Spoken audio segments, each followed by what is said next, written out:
movie Angels and Demons. If you haven't seen that movie, it's okay. In the movie, Tom Hanks plays the role of a symbologist, and his expertise is called into action because in the movie, the Illuminati has re-emerged and has stolen 1/4 of a gram of antimatter from CERN, and they have hidden it in the Vatican City with a plot to destroy the Vatican. Now, several years ago, I mentioned in one of my older videos about CERN that they have, at some point in time, transported antimatter to different locations, and doing so had some anomalous effects on the surrounding area, such as causing people in those areas to lose their minds.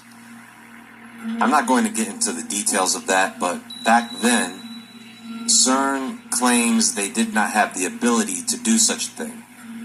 And that canister of antimatter that is used in the movie Angels and Demons was just science fiction. It was just a movie, right? Well, the most dangerous delivery truck. How a lorry load of antimatter will help solve secrets of the universe. Fantastically expensive and hard to handle, the substance holds the key to a holy grail of science, and experts at CERN now know how to transport it. Researchers are preparing to make one of science's most unusual journeys. They are planning to transport a container of antimatter in a lorry across Europe. A lorry is just a fancy name for a truck or van. And you're probably thinking in your head, what? Are they crazy? Well, yes they are. In a mad scientist sort of way. They are crazy in the same way the people responsible for creating the atomic bomb were crazy, you see? Now, one of the things that I have mentioned about the scientific community, or at least how the media tells the story, whenever they say they are doing something for the first time and put emphasis on it being the first time, they've probably done it already. But they just didn't tell you about it.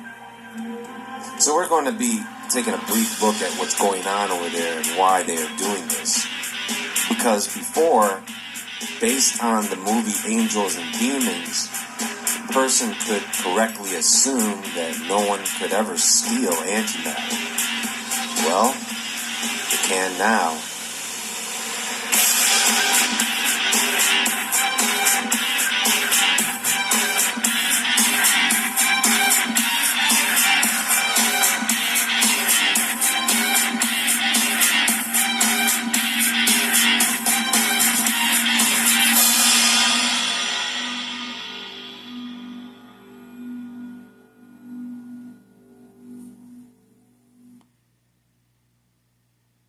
The average person sees around 10,000 online ads daily. Here's how a man's life would change if he used pi. Day 1. Okay, folks, let's get into this. Antimatter is the most expensive material on Earth. It's estimated it would cost several $trillion to make a gram, and it can only be manufactured in particle physics laboratories such as the CERN Research Center near Geneva. So one thing here, just to let you guys know, when they say several $1 trillion, according to Echo News, we're talking about $62.5 trillion per gram. It is also extremely tricky to handle. If antimatter makes contact with normal matter, both are annihilated, releasing a powerful burst of electromagnetic radiation. Only by carefully combining sets of powerful electrical and magnetic fields and special devices can antimatter be stored safely. So, just to expand on this a bit more, the annihilation of antimatter occurs when a particle of antimatter comes in direct contact with its corresponding particle of regular matter.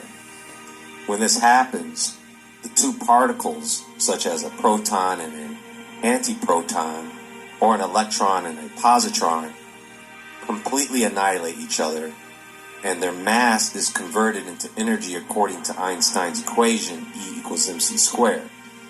It releases a lot of energy in the form of gamma rays and other particle-antiparticle pairs, depending on the particles that are interacting with each other.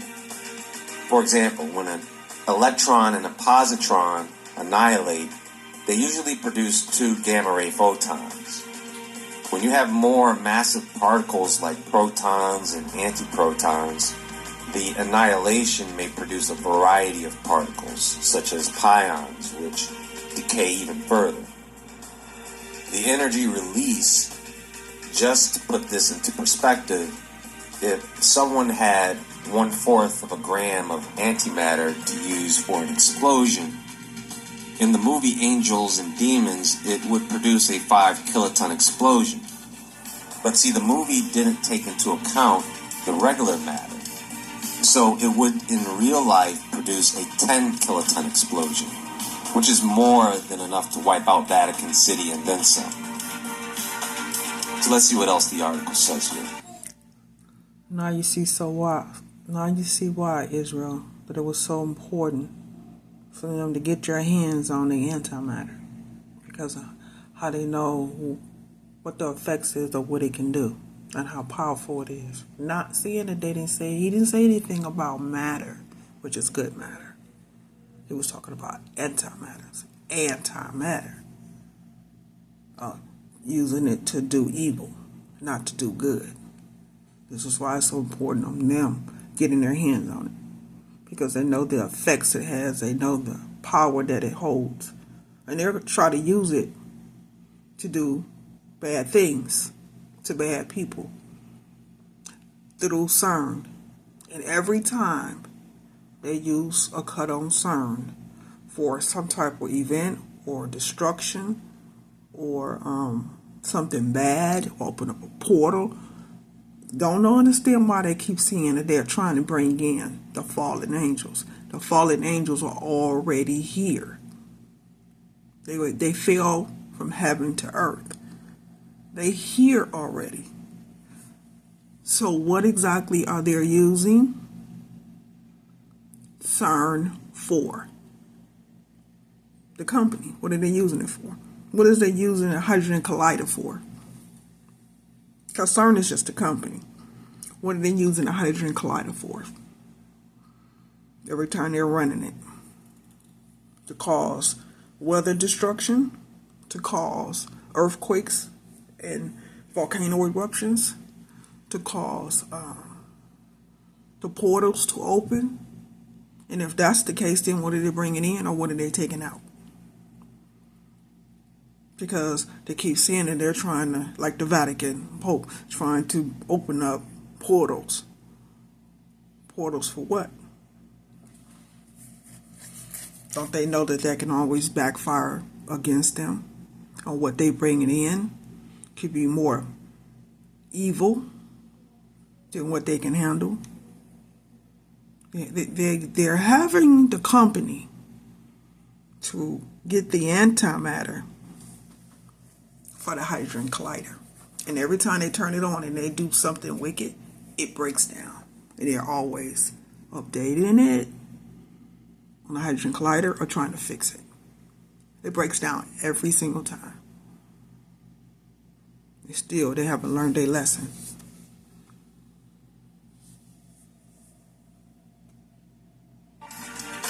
That makes moving it around very difficult, though we are now close to making our first journey, said Professor Stefan Ohlmer, a scientist at CERN.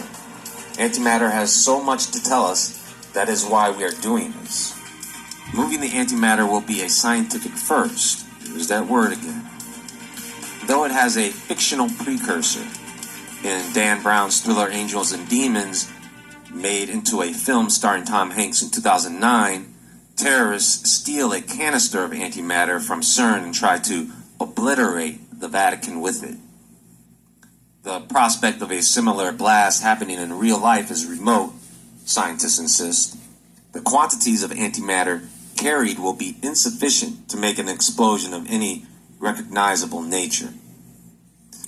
Now, one thing you have to keep in mind, folks, is that CERN is not going to tell us every single thing. They are just going to tell us enough. They didn't even have to tell us they're transporting this stuff. Well, the media is telling us. And right now, they only plan to transport the stuff within the CERN campus. But later on, they want to be able to transport it to a facility that is about 600 to 700 kilometers away from CERN. The question is, why is this news? Why is transporting antimatter something that anyone would care about if you didn't point it out to them? Now, people's attention is going to be drawn to this. So, let's take a look at the reason why they are doing this. Ollie and Anna seemed so perfect. And what people didn't know is she was screaming for help. Matter is made up of subatomic particles such as protons and electrons, while antimatter consists of particles that include antiprotons and positrons, as anti-electrons are also known. A key source of the latter type of particle is based at CERN in a device known as the antiproton decelerator, where antiprotons are generated, collected, and studied. The aim is to measure precisely the properties of antiprotons and compare them with protons, known as the base experiment. It could reveal tiny hidden differences that would explain why matter has thrived at the expense of antimatter. Background magnetic fields near the device are limiting this work, and scientists want to transport samples to other labs. By moving them to a new location, we can make measurements that are 100 times more accurate and get a deeper understanding of antiprotons, said Ulmer. Okay, so to put it simply, they want to be able to study antimatter in a more controlled environment. And I get it, but something about this whole thing just doesn't feel right. To achieve this goal, certain scientists have built transportable devices containing superconducting magnets, cryogenic cooling systems, and vacuum chambers where antiprotons can be trapped, avoiding contact with normal matter, and carried on 7-ton lorries. Initially, antiprotons will be transported within CERN. Over the next year, containers will be moved further afield to a dedicated precision lab at the Heinrich Heine University in Dusseldorf.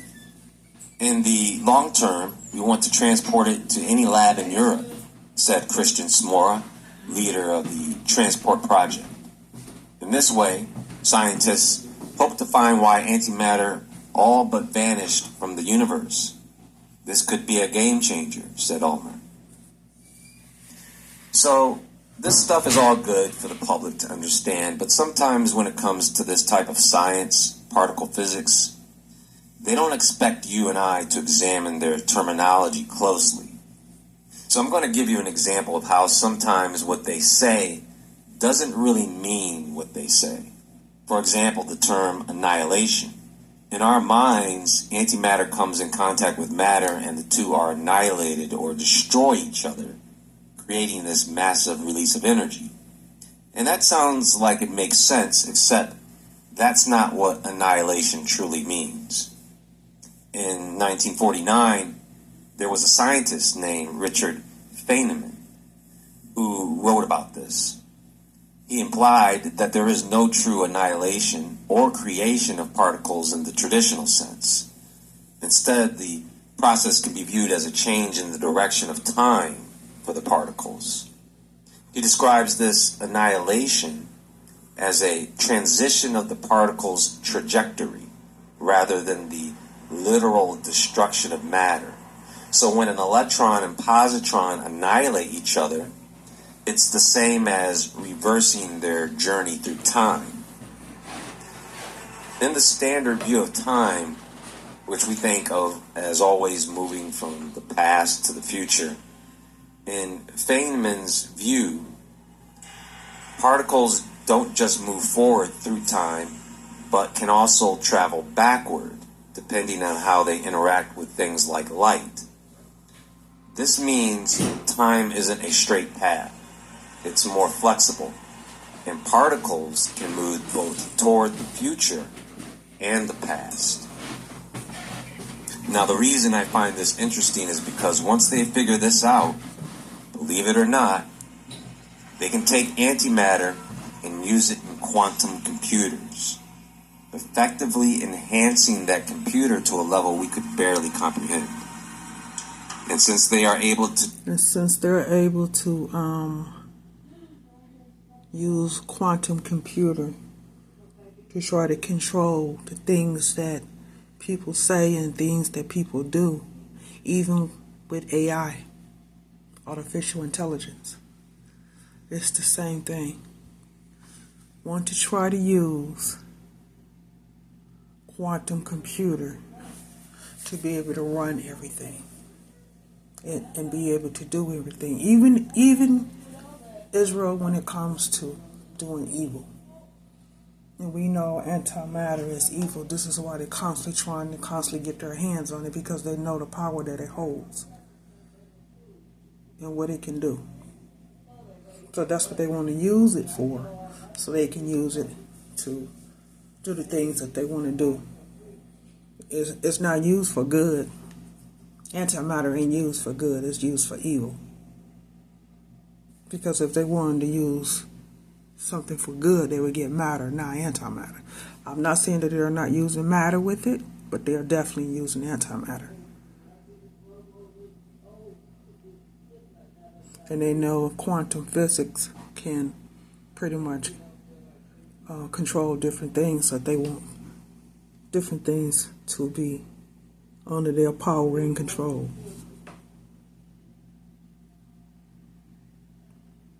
Transport this stuff to labs that study computer systems like this, well, that will be a game changer, especially once they integrate AI.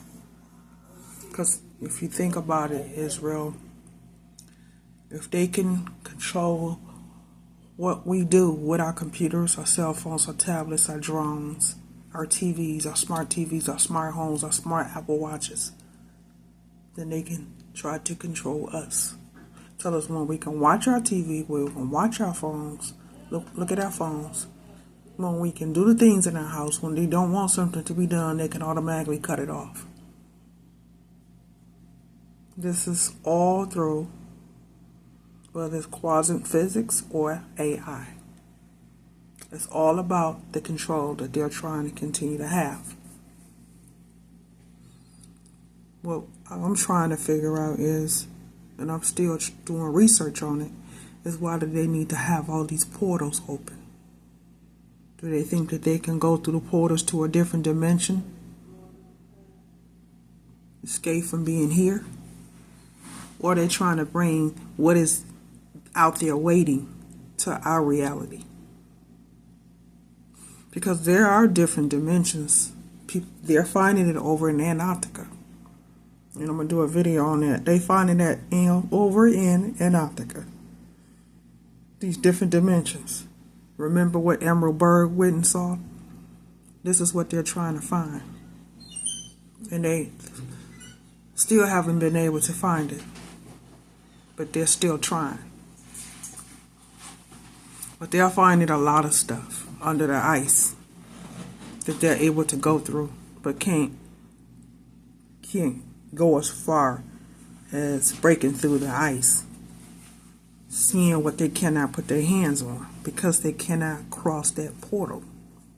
So they think in the antimatter will allow them to be able to go through the portals into those different dimensions that they're trying to get through on what they see. And it's not happening. No matter how much antimatter they get, it's the Hadron Collider is not giving them the enough power to be able to go through those portals.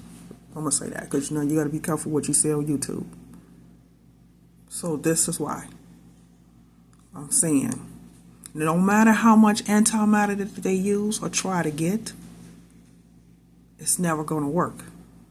They're not going to be able to go through those portals like they want to. It's just not going to happen.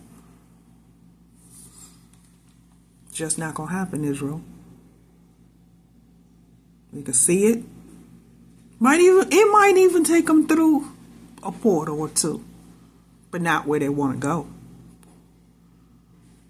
I mean, look, you see something buried in ice, and then you pull up the ice to be able to look more, because anything that they say, they try to keep us away from being able to see it. But you can't go no farther than right there. Can't go no farther than right there. So they figure if they use the hydrogen collider and get enough antimatter, that they'll be able to do it. And it's just not working for them. So they're trying, even quantum physics, they're trying even AI, try to get that to work for them. And it's not happening, and it never will. No matter how they try, it's just not going to work.